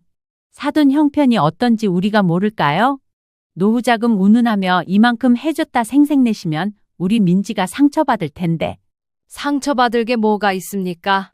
애초에 집 없이 시작하는 신혼부부들도 많아요. 솔직히 저희 노후자금까지 손댈 정도로 그렇게 여유 있는 상황이 아닙니다. 그리고 솔직히 저희는 할 만큼 했다고 생각합니다. 그 말씀은 협박으로 밖에 안 들리네요. 그 말은 마치 위협처럼 들렸습니다. 민지가 길태를 힘들게 할 수도 있다는 암시였습니다. 이제부터 시작이에요. 안사돈. 결혼은 두 가족의 인연이잖아요. 서로 도울 건 도와야죠. 그렇게 생각하지만 우리 길태도 금전적인 부담을 덜 느끼게 사돈들이 도와주시면 되겠네요. 솔직히 이런 말씀까진 안 드리려고 했는데 이번 결혼식 하면서 저희가 더 많이 부담한 건 사실이지 않습니까? 그렇게 말씀하시면 저희는 할 말이 없죠. 형편에 맞춰서 하는 거라면서요. 저희가 상황이 안 되다 보니 할 건 해야겠고. 그래서 직접 와서 부탁도 드렸잖아요. 그리고 요즘 세상에 일일이 다 따지면서 하는 것도 아니고요. 우리 민지가 아주 속상하겠어요. 그들이 돌아간 후 신 씨는 소파에 털썩 주저앉았습니다. 그제서야 모든 것이 명확해졌습니다. 며느리와 사돈들은 처음부터 신신의 재산을 노리고 있었던 것입니다. 결혼은 그들에게 단지 수단에 불과했습니다. 여보, 어떡하죠? 우리 길태가 이런 가족에게 속았어요. 진정해, 여보. 일단 애들이 돌아올 때까지 기다려보자. 길태한테 이 상황을 어떻게 말해야 할지 생각해봐야 해. 그날 밤 민지 어머니의 이제부터 시작이에요라는 말이 계속 머릿속에 맴돌았습니다. 그들이 앞으로 또 어떤 요구를 할지 생각하니 가슴이 무거웠습니다. 하지만 한 가지 분명한 것은 이대로 당하고만 있을 수 없다는 사실이었습니다. 우리 아들의 행복을 위해 싸워야 했습니다. 신혼여행에서 돌아온 길태와 민지는 신 씨가 마련해준 25평 신혼집에서 살림을 시작했습니다. 처음에는 모든 것이 평화로웠습니다. 주말이면 두 사람이 함께 식사하러 오기도 했고 길태는 여전히 부모에게 효도하는 아들이었습니다. 하지만 그 평화는 오래가지 못했습니다. 결혼한 지 한 달이라는 시간이 지났을 때 길태가 퇴근하자마자 신 씨의 집에 들렀습니다. 그 표정이 어둡고 피곤해 보였습니다. 왜 그래? 무슨 일 있어? 아니, 그냥 회사 일이 좀 힘들어서. 정말 회사 일뿐이야? 민지랑은 잘 지내? 그게 사실은 민지가 요즘 집 때문에 좀 불만이 많아. 가슴이 철렁 내려앉았습니다. 예상했던 일이지만 이렇게 빨리 문제가 생길 줄은 몰랐습니다. 25평이 생각보다 좁대. 옷장도 작고 부엌도 마음에 안 든대. 친구들 집은 다 30평 이상이라고. 그래도 처음 시작하는 신혼부부가 25평이면 나쁘지 않은데. 우리도 처음에는 훨씬 작은 집에서 시작했는데. 이야기를 듣고 있자니 안사돈이 했던 말이 떠올랐습니다. 내 귀한 딸 데려갔으면 이 정도는 해야지. 아마 민지도 같은 생각인 모양이었습니다. 그 다음 주 일요일, 민지와 사돈들이 함께 우리 집에 찾아왔습니다. 반갑게 맞이했지만 그들의 표정은 심상치 않았습니다. 안사돈, 지난번에 말씀드린 아파트 문제는 어떻게 생각해 보셨어요? 아직 특별히 생각해 본 건 없는데요. 저희가 지금 형편으로는. 아이고, 안사돈도 참 우리 민지가 얼마나 고생하고 있는지 아세요? 집이 너무 좁아서 스트레스 받는다고 매일 울어요. 민지는 고개를 숙인 채 조용히 있었습니다. 하지만 그녀의 표정에서는 슬픔보다는 계산된 연기가 보였습니다. 그리고 저번에 우리 집에 왔을 때 안사돈도 보셨잖아요. 우리 집은 얼마나 넓은지. 우리 민지가 거기서 자라내라 좁은 데서 살기가 힘들어요. 그래도 저희가 지금 당장 더 큰 집을 마련하기는 어렵습니다. 노후자금도 거의 다 썼고. 아이고, 무슨 말씀을요. 사돈 같은 분이 그 정도가 무슨 문제가 되겠어요. 지금 재건축 들어가는 아파트 조합원 자격 하나 구해주시면 돼요. 그럼 나중에 몇 배로 불어나는데. 대화가 계속되는 동안 길태는 그저 고개만 숙인 채 말이 없었습니다. 그의 눈빛에서 무력감이 느껴졌습니다.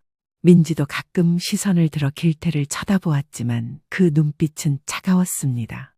민지의 부모님이 다녀간 후로도 30평대 아파트 요구는 계속되었습니다. 민지가 일주일에 한 번씩 전화를 걸어와 시어머니로서 며느리를 더 잘 챙겨주지 않느냐며 우회적으로 압박했습니다. 처음에는 정중하게 거절했지만 민지의 태도는 점점 더 노골적으로 변해갔습니다. 어느 날 딸 지연이 찾아왔습니다. 오랜만에 보는 딸이라 반가웠지만 그녀의 표정이 심각했습니다. 요즘 길태 많이 힘들어 보여. 어제 길에서 마주쳤는데 얼굴이 너무 안 좋더라. 그래, 전화도 잘 안 받고 좀 연락이 뜸하긴 했어. 민지가 계속 집 때문에 스트레스 준대. 자기가 작은 집에서 사는 걸 창피해하면서 길태를 자꾸 몰아붙인대. 지연이가 신 씨에게 조심스럽게 전한 이야기도 있었습니다. 엄마, 이건 그냥 제 추측일 수도 있는데 지난주에 백화점에서 민지를 봤어요. 근데 길태가 아닌 다른 남자랑 같이 있더라고요. 다른 남자라니? 혹시 친구 아닐까? 너무 친밀해 보였어요. 손도 잡고 제가 민지를 부르려고 했는데 그 모습을 보고 그냥 지나쳤어요. 이 이야기가 사실인지 확인할 방법은 없었지만 마음 한구석에 의심이 생겼습니다. 길태에게 물어볼까도 생각했지만 확실한 증거도 없이 아들을 더 혼란스럽게 하고 싶지는 않았습니다. 그날 저녁 길태가 갑자기 찾아왔습니다. 평소보다 더 피곤해 보였고 눈가에는 다크서클이 짙게 내려앉아 있었습니다. 왜 이렇게 갑자기 왔어? 밥은 먹었어? 먹었어. 그냥 좀 쉬다 가려고. 무슨 일 있니? 얼굴이 안 좋아 보인다. 길태는 한참을 망설이다 입을 열었습니다. 사실은 민지가 요즘 너무 심해요. 매일 집 얘기만 해요. 왜 이렇게 작은 집에서 살아야 하냐고, 친구들 앞에서 창피하다고. 그래서 어떻게 하고 싶은데? 전 사실 지금 집도 충분하다고 생각해요. 저희 둘이 살기에는 작지 않아요. 근데 민지는 매일 불평만 해요. 어제는 급기야 장인 장모님이 도와줄 테니 더 큰 집으로 이사하자고 했어요. 뭐, 그럼 네 이름으로 된 신혼집은 어떻게 하고? 팔아서 보태면 된대요. 민지 부모님이 대출도 좀 도와주시겠다고.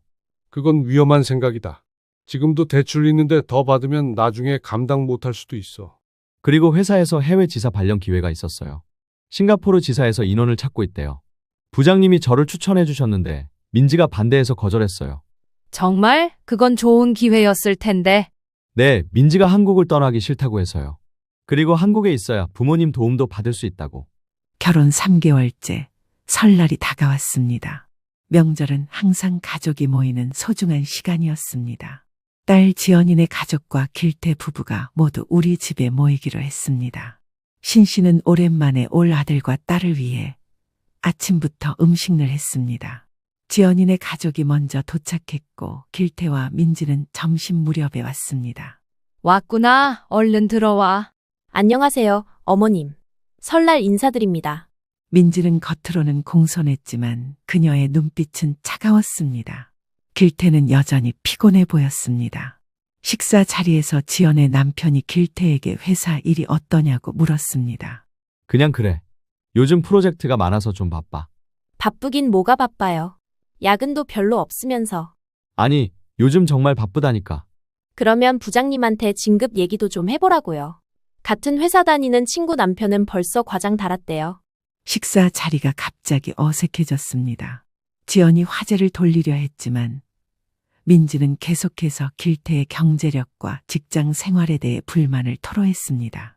식사 후 남자들은 거실에서 TV를 보고 있었고 여자들은 부엌에서 설거지를 하고 있었습니다. 그때 민지가 슬쩍 이야기를 꺼냈습니다.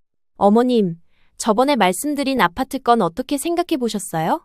민지야, 우리가 이미 얘기했잖아. 지금 형편으로는 어렵다고. 하지만 어머님, 저희가 계속 그 좁은 집에서 살 순 없잖아요. 애도 가져야 하는데. 그래도 지금 집이 그렇게 나쁜 것도 아니고 첫 시작이니까 조금만 참으면. 참긴 뭘 참아요. 어머님은 이렇게 큰 아파트에 사시면서 며느리더러 좁은 집에서 참고 살라고 하세요? 말투가 갑자기 거칠어졌습니다. 지연이도 놀란 표정으로 민지를 쳐다보았습니다. 민지야, 우리가 이 집에 산 건 30년이 넘었어. 처음부터 이런 집에 산 게 아니라. 아니, 저 그런 말 듣고 싶지 않아요. 저는 지금 당장 현실이 힘든 거예요. 친구들 만나면 다들 좋은 집 사는데 저만 이렇게 초라하게 살아야 돼요? 무슨 말을 그렇게 하니? 잘 사는 사람만 있는 건 아니잖니? 그리고 두 사람 살기에 절대 좁은 집 아니야. 리모델링도 싹 했잖아. 이제 살기 시작한 지 몇 년 된 것도 아니고 계속 이런 식으로 이야기하면 나도 난감하다. 신 씨가 굳은 표정으로 이야기하자 민지는 하던 설거지를 멈추고 거실로 나가버렸습니다. 안 해주고 싶어서 그런 것도 아니고 이미 신혼집을 마련했고 원하는 대로 리모델링까지 해주었는데 틈만 나면 넓은 집을 마련해야 한다고 투정을 부리는 상황이 이해가 가질 않았습니다. 모든 상황을 지켜보던 지연이도 어이가 없었던 건지 할 말을 잃었던 건지 그저 코웃음만 치고 있었습니다. 결국 그날 설거지를 마치고 얼마 안 있다가 친정에도 가봐야 한다며 길태와 민지가 떠났습니다. 신씨 부부는 따로 붙잡지 않았습니다. 그리고 그날 밤 길태에게서 전화가 왔습니다. 목소리가 떨리고 있었습니다. 엄마, 저 어떡하죠? 왜? 무슨 일 있어? 장모님이 아예 노골적으로 말씀하시네요. 30평대 아파트를 마련해 주지 않으면 민지가 저하고 계속 살 수 없대요. 뭐라고? 그게 무슨 말이야? 결혼 생활이 힘들다고. 이혼도 고려하고 있다고. 길태의 목소리에서 흐느낌이 느껴졌습니다. 어린 시절 무릎을 다쳤을 때도 울지 않던 아들이 이렇게 울음을 참는 모습을 상상하니 가슴이 찢어지는 것 같았습니다. 엄마, 저도 이제 어떻게 해야 할지 모르겠어요. 그 순간 결심했습니다. 더 이상 이대로 두고 볼 수 없었습니다. 우리 아들의 행복을 위해 무언가를 해야 했습니다. 길태야, 걱정하지 마. 내일 우리 집으로 와. 엄마가 다 해결해 줄게. 신 씨는 전화를 끊고 남편에게 상황을 설명했습니다. 신 씨의 이야기를 들은 신 씨 남편도 화가 나 있었지만 이성적으로 대처하려고 노력했습니다. 여보, 너무 감정적으로 대응하지 말자. 잘 생각해보고 행동해야 해. 알아요. 하지만 더 이상 두고 볼 수는 없어요. 우리 아들이 저렇게 괴로워하는데. 그날 밤 남편과 오랜 시간 대화를 나눴습니다.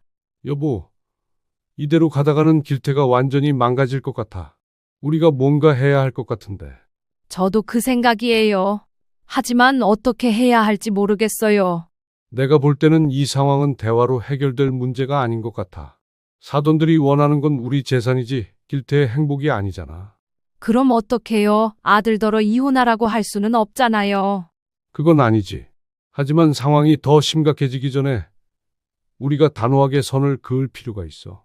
여보, 그 사람들이 다시 오면 그냥 참지 말고 우리 입장을 분명히 밝혀. 특히 우리 아들 인생을 망치려면 차라리 딸을 데려가라고 말해. 이혼도 불사하라는 말이죠? 필요하면 그럴 수 있지.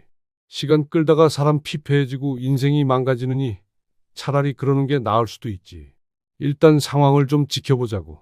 다음 날 아침 길태가 신 씨의 집으로 왔습니다. 아들의 얼굴은 하루 만에 더 초췌해져 있었습니다. 밤새 잠을 못 잔 것 같은 다크서클과 붉은 눈가가 보기 안쓰러웠습니다. 처음으로 결혼을 후회하게 되었다고 했습니다. 길태야, 이렇게 고생하는 거 보니 엄마 마음이 너무 아프다. 민지가 처음부턴 이런 사람이 아니었어요. 결혼하기 전에는 정말 다정하고 이해심 많은 사람이었는데. 사람이 그렇게 쉽게 변하진 않는 법이야. 아마 본래 성격을 숨기고 있었던 거겠지. 장인어른이랑 장모님이 계속 부추기는 것 같아요. 어제도 오셔서 집 문제로 계속 얘기하시고. 신 씨 부부는 서로 눈빛을 교환했습니다. 이제는 확실했습니다. 민지와 사돈 내외는 처음부터 신 씨 가족의 재산을 노리고 접근한 것이었습니다. 길태야, 솔직히 말할게. 엄마는 민지와 직접 대화를 해보려고 해. 며느리와 시어머니, 여자끼리 터놓고 얘기해보면 뭔가 달라질지도 모르잖아. 정말요? 그래도 될까요? 민지가 불편해할 수도 있을 것 같은데. 괜찮아. 엄마가 잘 알게. 오늘 민지 퇴근 시간에 맞춰서 너희 집에 가볼게. 오후 6시 민지가 일하는 은행 근처로 갔습니다. 퇴근하는 민지를 기다렸다가 함께 그들의 집으로 가자고 제안했습니다. 민지는 놀란 듯했지만 겉으로는 공손하게 받아들였습니다. 민지야, 오늘은 내가 너희 집에 가서 저녁 같이 먹으면서 이야기 좀 하고 싶어. 네, 아, 그러세요. 근데 오늘은 집이 좀 지저분해서. 괜찮아. 신경 쓰지 마. 나도 젊었을 때는 집안일 하기 바빴으니까 이해해. 아들의 신혼집은 생각보다 깔끔했습니다. 그동안 우리가 마련해준 가구들이 잘 배치되어 있었고 전체적으로 아늑한 분위기였습니다. 집이 참 예쁘게 꾸며졌네. 민지가 살림 솜씨가 좋은가 보구나. 감사합니다. 그래도 많이 좁아서요. 바로 집 크기 얘기가 나왔습니다. 하지만 차분하게 대화를 이어갔습니다.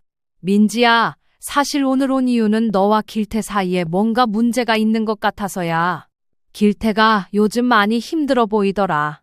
아, 그게. 저희가 좀 적응하는 중이라서요. 결혼 생활이 쉽지 않지. 나도 처음에는 시댁과의 관계, 남편과의 관계, 모든 게 어려웠어. 근데 민지야, 그런 건 서로 대화로 풀어가는 거야. 민지의 표정이 조금 누그러졌지만 곧 본색을 드러냈습니다. 솔직히 말씀드릴게요. 저는 이런 좁은 집에서 살 생각이 없었어요. 결혼 전에 길태 오빠가 저한테 좋은 집 마련해준다고 약속했거든요. 그런 약속이 있었니? 길태가 그런 말은 안 하던데. 그건 길태 오빠가 어머님한테 말 못한 거죠. 어머님도 아시다시피 저희 친구들은 다 30평대 이상 아파트에 살아요. 저만 이렇게 구석진 곳에서 창피하게 살고 있다고요. 민지의 본 모습이 드러나기 시작했습니다. 더 더 이상 공손한 며느리의 모습은 없었습니다. 민지야, 집은 살면서 점점 넓혀가는 거야. 우리도 처음엔 더 작은 집에서 시작했어. 그건 옛날 얘기죠. 지금은 신혼부터 좋은 집에서 시작하는 게 당연해요. 저희 친구들 남편들은 다 그렇게 해줬어요. 신 씨는 민지와의 대화 후 집으로 돌아와 남편에게 상황을 설명했습니다. 남편도 화가 났지만 일단 냉정하게 생각해보자며 신 씨를 진정시켰습니다. 역시 우리 생각이 맞았어. 민지는 처음부터 우리 재산만 노렸던 거야. 여보, 이제 어떡하죠? 길태가 저런 여자랑 계속 살 수는 없잖아요. 그래도 이혼은 쉬운 결정이 아니야. 길태의 생각도 들어봐야지. 다음 날 길태에게 전화를 걸었습니다. 민지와 대화한 내용을 모두 털어놓고 싶었지만 아들이 더 상처받을까봐 조심스럽게 말했습니다. 길태야, 어제 민지랑 이야기 나눠봤는데 확실히 집 문제로 많이 스트레스 받고 있더라. 그쵸? 제가 말했잖아요. 민지가 요즘 그것 때문에 너무 예민해져서. 그런데 길태야, 솔직히 말하면 민지의 요구가 좀 지나친 것 같아. 우리 형편에 지금보다 더 큰 집은 정말 무리야. 길태는 한숨을 쉬었습니다. 저도 알아요. 그래서 민지한테도 계속 설명하고 있는데 잘 안 통해요. 전화를 끊고 나서 마음이 무거웠습니다. 어떻게 해야 이 상황을 해결할 수 있을지 고민하던 중 갑작스러운 방문객이 찾아왔습니다. 안사돈이었습니다. 우리 좀 얘기합시다. 거실로 안내했습니다. 안사돈은 평소보다 더 화려하게 차려입고 있었고 고급스러운 가방을 들고 있었습니다. 어제 우리 민지한테 갔다 왔다면서요? 네, 좀 대화를 나눠보고 싶어서요. 그래서 우리 딸한테 뭐라고 했길래 민지가 밤새 울었어요? 신 씨는 안사돈의 말에 놀랄 수밖에 없었습니다. 아무리 생각해도 민지에게 상처 줄 말을 한 기억이 없었습니다. 울었다고요? 저는 그냥 우리 형편을 설명하고. 형편이요? 아니, 사돈 형편이 어때서요? 이렇게 좋은 아파트에 살면서? 그리고 바깥 사돈도 건설업계에 계셨다면서요? 재건축 조합원 자격 하나 구해주는 게 그렇게 어려운가요? 정희 씨, 우리 남편은 그냥 직원이었어요. 무슨 큰 회사 사장이 아니라. 아이고, 그런 말로 속일 생각 마세요. 우리가 다 알아봤어요. 재산이 꽤 되시더만. 신 씨는 순간 소름이 돋았습니다. 길태의 결혼은 처음부터 계획적이었던 것입니다. 솔직히 말할게요. 우리 민지는 지금 집에서 못 살겠대요. 너무 좁고 불편하대요. 그러니 30평대 아파트로 옮겨줘요. 강남 쪽으로요. 안사돈, 그건 정말 무리한 요구예요. 우리도 노후 준비해야 하고. 노후는 무슨 자식 잘 키워놓으면 그게 노후 대비 아니에요? 우리 민지가 잘 살면 나중에 길태도 잘 살고 그럼 시부모님도 잘 모실 거 아니에요. 정희 씨의 말투는 점점 강압적으로 변했습니다. 계속되는 정희 씨의 말에 점점 화가 치밀었습니다. 길태는 오히려 너무 착해서 민지에게 맞춰주기만 했는데 이렇게 왜곡되고 있었습니다. 아니, 솔직히 말해서 우리 민지 같은 며느리 어디서 구해요? 예쁘고 능력 있고 집안도 좋고 길태가 복이 많은 거예요. 그러니까 시부모님도 좀 더 신경 써주셔야죠. 이보세요. 결혼이 무슨 거래도 아니고. 거래 아니면 뭐예요? 다 주고받는 거지. 내 귀한 딸 데려갔으면 그 정도는 해줘야 하는 거 아니에요? 30평대 아파트 하나가 뭐 그리 대수라고. 정희 씨는 더욱 강압적으로 말했습니다. 아무튼 이번 주까지 답 주세요. 강남 쪽 30평대 아파트 언제 구해줄 수 있는지. 안 그러면 우리 민지가 길태랑 계속 살기 힘들대요. 정희 씨가 떠난 후 이날 저녁 길태에게 전화가 왔습니다. 민지가 짐을 싸고 있다고 했습니다. 엄마, 민지가 짐을 쌌어요. 친정으로 가겠대요. 뭐라고? 왜? 어제 장모님이 다녀가신 후로 계속 울면서 짐을 싸기 시작했어요. 더 이상 이렇게는 못 살겠대요. 시부모가 자기를 인정해주지 않는다고. 사돈들이 다시 찾아왔습니다. 이번에는 민지까지 함께였습니다. 민지는 큰 가방을 들고 있었고 눈가가 붉었습니다. 이제 어떻게 하실 거예요? 우리 민지가 이렇게 고통받는 걸 가만히 보고만 계실 건가요? 무슨 고통을 받는다는 거죠? 오히려 우리 아들이 계속 민지를 위해 참아왔어요. 어머님, 저는 정말 이렇게 사는 게 너무 힘들어요. 제 친구들은 다 좋은 집에 살고, 좋은 차 타고, 저만 이렇게. 그 순간 신 씨는 더 이상 참을 수 없었습니다. 시어머니로서 그리고 무엇보다 어머니로서 저는 분노했습니다. 민지야, 그렇게 불만이 많으면 결혼을 왜 한 거니? 처음부터 계획이 있었던 거지? 우리 재산 노리고? 이보세요. 무슨 말씀을 그렇게 하세요? 우리 민지가 무슨 죄가 있다고. 안사돈, 이제 그만 연기하세요. 다 알고 있어요. 처음부터 우리 재산만 노렸다는 것. 뭐라고요? 무슨 망발을. 영자 씨는 더 이상 참을 수 없었습니다. 우리 아들을 그렇게 갖고 싶으면, 우리 재산을 그렇게 탐내면 차라리 다 가져가세요. 대신 우리 아들 인생 망치지 말고 돌려보내세요. 뭐라고요? 아니면 그 귀한 딸 다시 데려가세요.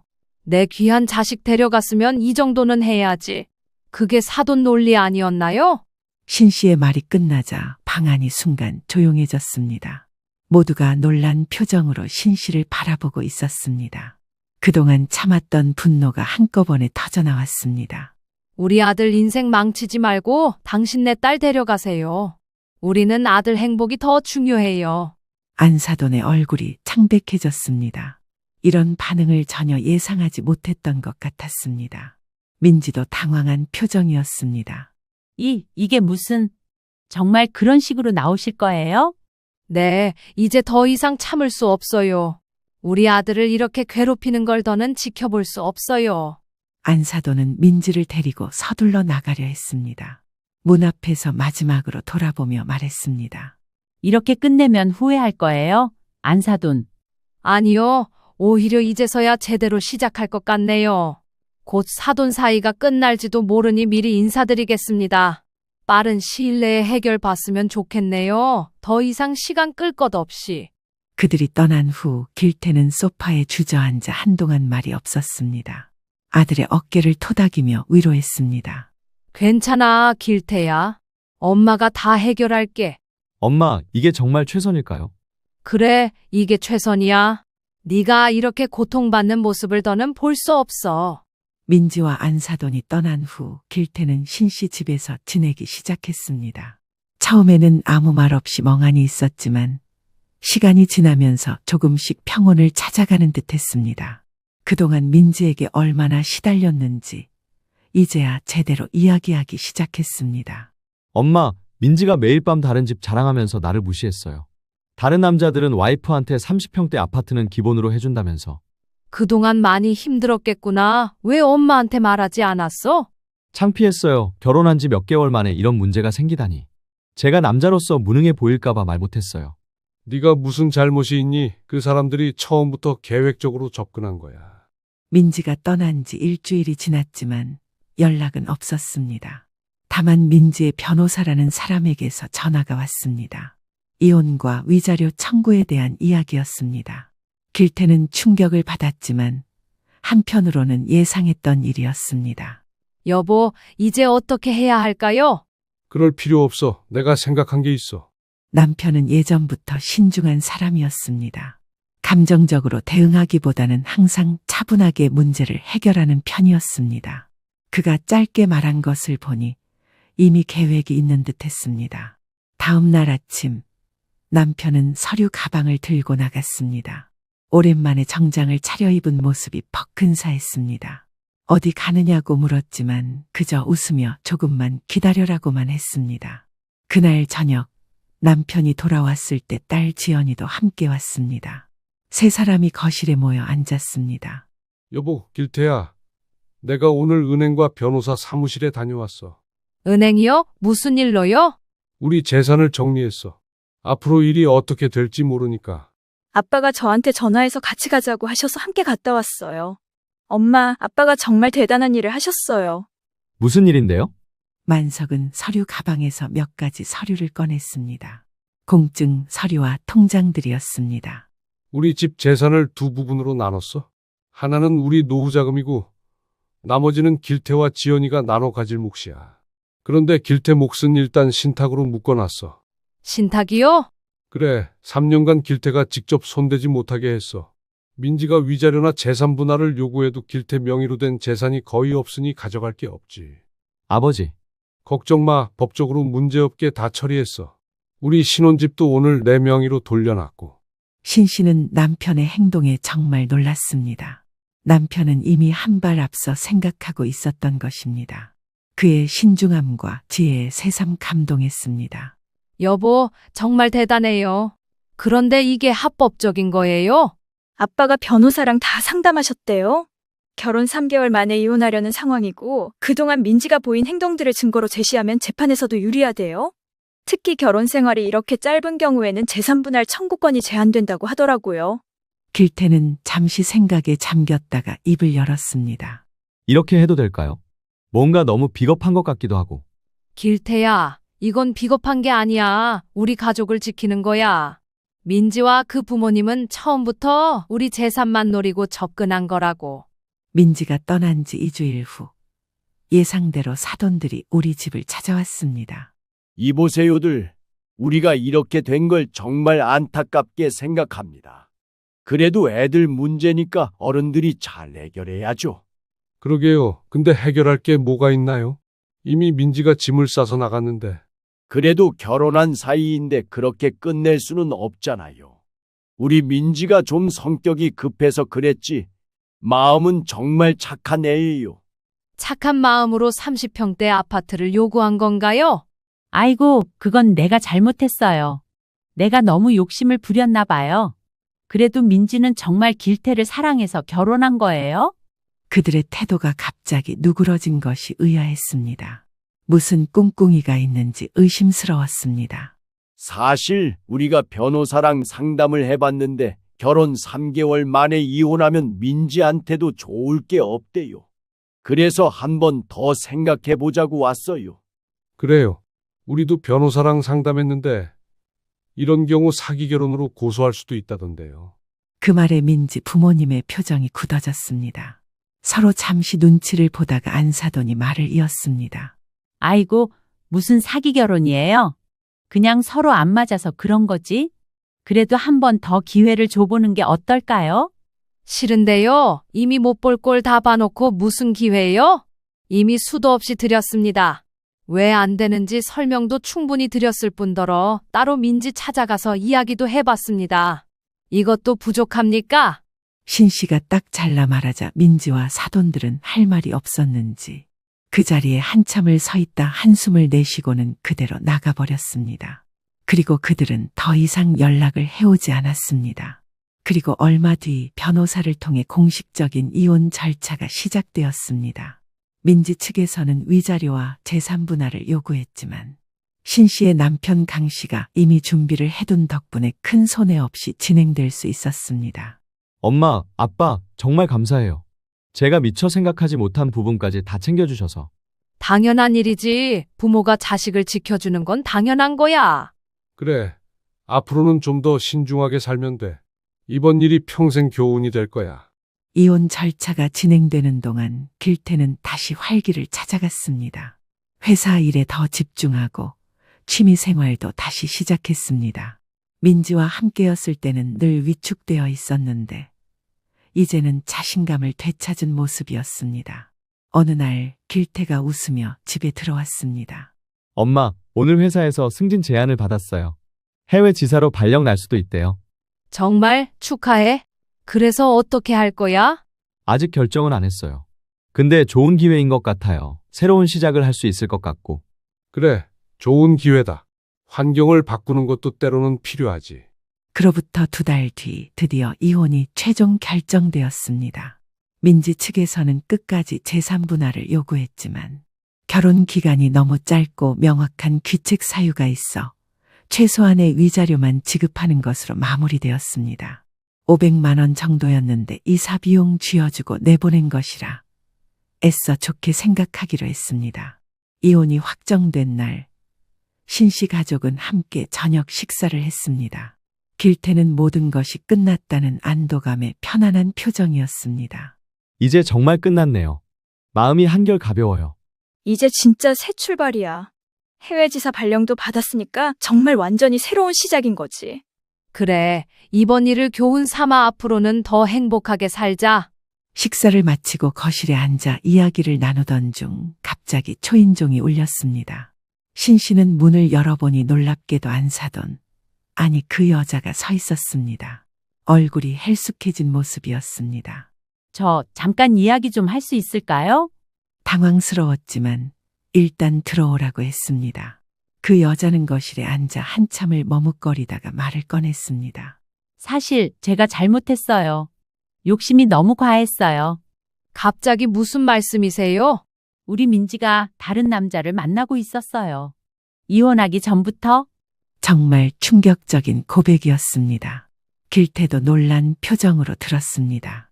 처음에는 정말 길태를 좋아해서 결혼한 거였는데 점점 욕심이 생겼나 봐요. 더 부자인 남자를 만나면서. 그래서 일부러 이혼을 유도한 거예요? 아니요, 그건 아니에요. 처음에는 정말 30평대 아파트를 얻어내려고 했어요. 근데 영자 씨가 그렇게 강하게 나오시니까 민지가 포기하고 그러다가 다른 남자를 만나게 된 거죠. 그 여자는 눈물을 흘리며 이야기를 이어갔습니다. 그녀의 남편도 최근에 이 사실을 알게 되어 크게 다퉜다고 했습니다. 자신들의 욕심 때문에 딸이 이런 선택을 하게 된 것 같아 후회된다고 했습니다. 정말 죄송해요. 우리가 잘못했어요. 길태한테도 정말 미안해요. 길태는 잠시 생각하다가 차분하게 말했습니다. 괜찮아요. 오히려 다행이에요. 이렇게라도 빨리 끝나서. 정희 씨가 떠난 후 신씨 가족은 한동안 말없이 앉아 있었습니다. 이런 결말은 정말 예상치 못했습니다. 여보, 우리가 옳은 선택을 한 거죠? 당연하지. 우리 아들을 지켜낸 거잖아. 그게 가장 중요한 거야. 한 달 후 길태는 해외 지사로 발령받아 떠났습니다. 새로운 환경에서 새 출발을 하게 된 것입니다. 떠나기 전날 밤 길태가 신 씨에게 말했습니다. 엄마, 정말 감사해요. 엄마가 그때 그렇게 강하게 대응하지 않았다면 저는 아직도 그 상황에서 허우적거리고 있었을 거예요. 엄마는 그냥 네가 행복했으면 해. 그게 부모 마음이야. 알아요. 이제 정말 깨달았어요. 진정한 가족이 뭔지. 아들을 떠나보내는 건 아쉽지만 한편으로는 안심이 됐습니다. 이번 일을 통해 우리 가족은 더욱 단단해졌고 길태도 한층 성장한 모습을 보였습니다. 그로부터 1년 후 길태는 해외에서 새로운 인연을 만나 진지한 만남을 시작했습니다. 이번에는 정말 순수한 마음으로 서로를 아끼는 관계라고 했습니다. 신 씨도 길태의 새 여자친구를 만나보았는데 진심으로 길태를 생각하는 마음이 느껴졌습니다. 이제 신 씨는 자신 있게 말할 수 있습니다. 자식을 위해서라면 때로는 강해질 필요가 있다고. 그리고 진정한 가족의 의미는 어려울 때 서로를 지켜주는 것이라고. 아들이 행복한 모습을 보니 그날의 결단이 정말 옳았다는 생각이 듭니다. 내 귀한 자식을 데려갔으면 그만한 책임을 다해야 하는 것처럼 내 귀한 자식을 지키기 위해서라면 어떤 희생도 감수할 수 있는 것이 부모 마음입니다. 그리고 그런 마음으로 지켜낸 가족의 행복이야말로 가장 소중한